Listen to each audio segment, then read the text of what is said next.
cas, deuxième vlog à Ho Chi Minh, j'ai pété mon crâne, j'ai dépensé 50 balles en vêtements. Mais bon, ici t'as tellement de trucs. Là on est en train d'acheter des petites tenues qui matchent. That's so nice of you. Yeah, let's get it. Bon, ça va faire 80 balles. Mais franchement, renta les gars. Il y a tellement de streetwear de fou ici, c'est une dinguerie. J'ai refait toute ma garde-robe là et ça va me coûter 80 balles.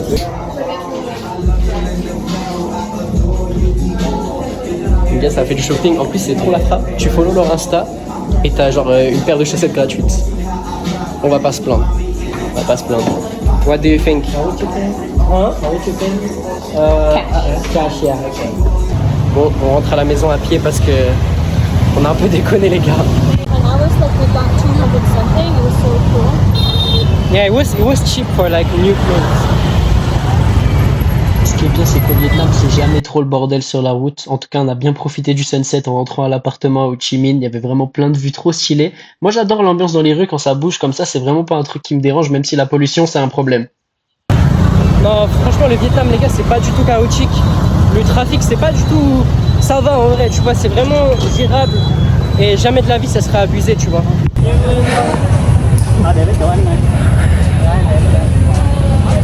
Les gars, il est 19h, je suis dans un parc au Vietnam, il y a tout le monde qui fait des sports, c'est une folie. Normal, ils vivent tellement plus longtemps que nous, les gars. Regardez-les. Même les ancêtres, ils font des tours dans le parc, ils courent, ils font des tractions en rond. Ça fait de la corde à sauter, ça fait tout, genre. Et c'est gratuit, tu peux t'entraîner en extérieur. C'est vraiment une folie, il devrait y avoir ça partout. Je pense que c'est question de santé publique en fait. Bon, il est actuellement 23h30, j'ai super faim. Mais au Vietnam maintenant, ce qui est trop bien, c'est qu'il y a des 7-Eleven. Du coup, on va aller faire un petit run au 7-Eleven, histoire de se nourrir quoi. Parce que j'ai la dalle, j'ai déjà mangé beaucoup aujourd'hui, mais je sais pas assez clairement, parce que surtout que j'ai fait une grosse séance de sport et tout, comme vous avez pu voir avant. Donc voilà, petit coup de 7-Eleven, ça va faire du bien. L'ascenseur, bien ghetto quand même.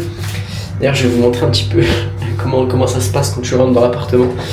Mais voilà, c'est vraiment agréable d'avoir un 7-Eleven, c'est vraiment la frappe d'avoir des trucs ouverts 24/24, c'est trop nécessaire partout. Genre. Clairement, la rue à 23h30, c'est plus que c'est à 18h, 19h quand il y a tout le trafic. Là, c'est totalement différent, vraiment, ça n'a plus rien à voir. C'est vide, c'est désertique, c'est vraiment une folie. On va rentrer dans le 7-Eleven, il y a des gens en train de manger, donc je vais pas parler trop fort. On va regarder un petit peu ce qu'il y a. Bon, malheureusement, je dois faire un voice-over parce qu'il y avait de la musique qui était pas libre de droit et j'ai pas envie de perdre ma monétisation sur ça, je vais pas vous mentir. Mais ça reste un 7-Eleven classique, en vrai, à part les banh mi, il y a pas grand chose qui change. Ce qui est cool, c'est que comme en Thaïlande, du coup, on retrouve les petits toasties que j'ai pris, vous pourrez voir juste après, je vais vous faire un haul. En vrai, il y a pas mal de choix et c'est assez cheap. Bon, les gars, du coup, on a pris quoi? On a pris un mini banh mi, un onigiri et un toasty Nutella banane. J'avais grave envie de tester, j'entends grave parler des toasties sur TikTok. Donc là je rentre à l'appart qui est juste à côté, je vais faire une petite dégustation. J'ai aussi des nouilles instantanées que j'avais achetées aux Philippines mais que j'ai pas mangé. Du coup je pense que je vais les manger aussi parce que j'ai trop la dalle. J'ai trop la dalle. Les gars, c'est parti sur mes champs de dégustation. On va commencer par le banh mi qui, vu l'épaisseur, va durer un croc à mon avis. Ça m'a coûté 15 000 donc 50 centimes. Ouais, c'est pas ouf quoi, c'est vraiment... T'achètes ça en snack, mais bon, pour le même prix, t'as presque un vrai banh mi, donc un peu abusé. Deuxième, onigiri mayo, ça c'est dans tous les 7-Eleven, mais c'est un petit classique qui fait toujours plaisir.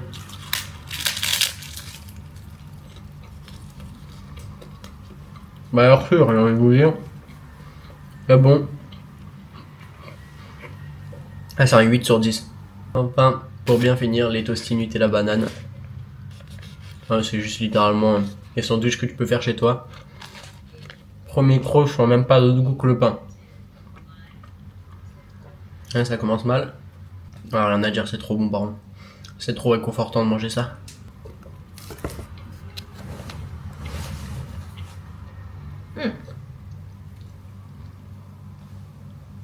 Not good. You don't like it? Banana is... No? I like it. This guy is a scam. You know? Like, earlier, his egg coffee was so fucking good, and he said, like, I don't like it, I give it an 8 out of 10. But now this banana is like, it's not super fresh, not like what we have in the Philippines, and he's like, it's so good, I like it. You're a scam. Yeah. I'm saying it's 8 out of 10. Because I only see one 10 out of 10. Bah, les gars, on a un endroit qui s'appelle Apartment Coffee. En gros, c'est genre un appartement comme ça, avec plein de café. Non, no, thank you. No, thank you. Non, it's okay. Et du coup, bah, c'est chiant parce que ça, c'est le genre d'endroit, je peux juste aller pour faire un snap. Mais il va falloir lâcher 10 balles pour boire 2 cafés, frère. Alors qu'on est au Vietnam et que tu peux boire un café pour 50 centimes. Vous allez dire que je suis un gros rat, mais en vrai de vrai, ça fait chauffer. Et après, là-bas, tout au fond, je sais pas ce que c'est, je sais pas, mais c'est un bâtiment grave stylé. Bon les gars, on a Landmark 81. Autant vous dire que c'est plutôt grand comme bâtiment. C'est le 17e plus grand bâtiment du monde et c'est le plus grand bâtiment au Vietnam et en Asie du Sud-Est. Donc autant vous dire que c'est plutôt grand. Du coup là ce qu'on va faire c'est qu'on va aller au 75e étage pour acheter à boire, pour voir la vue sur le coucher de soleil, la nuit, etc. Donc ça va être plutôt cool. Était le fit, comment il est tough. C'est mon genre que je me suis acheté.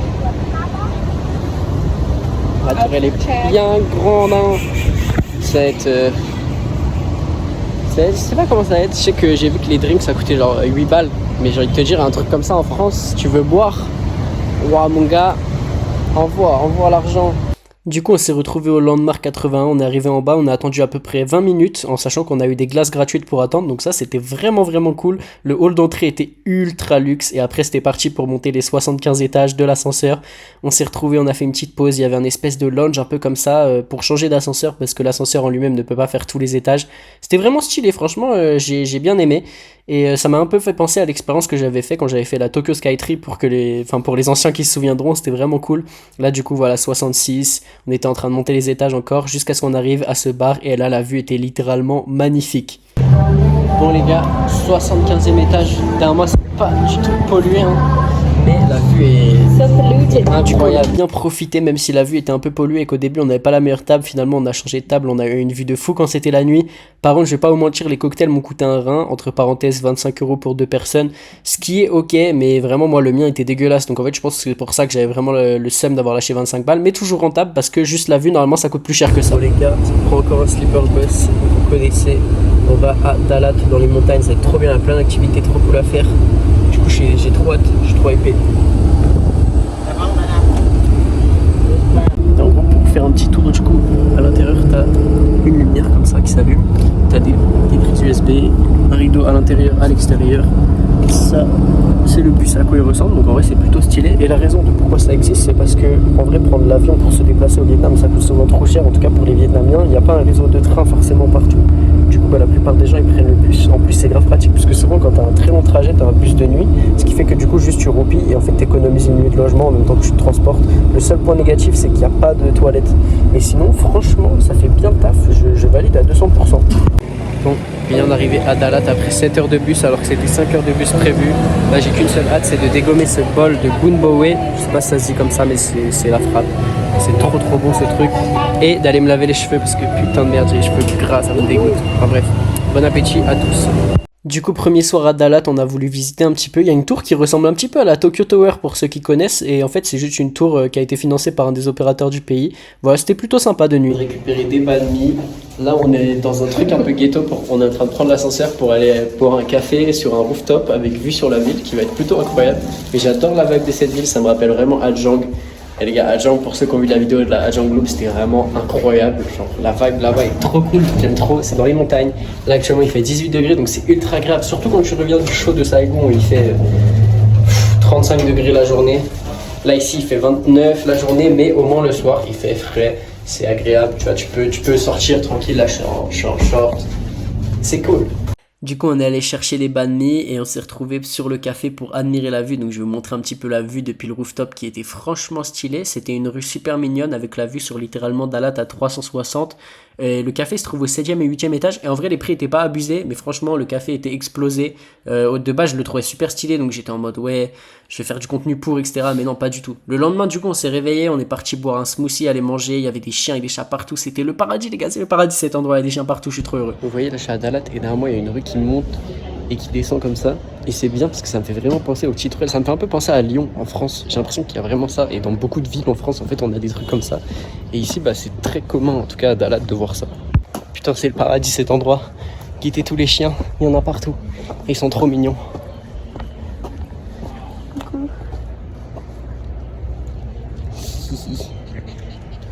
Trop mignon.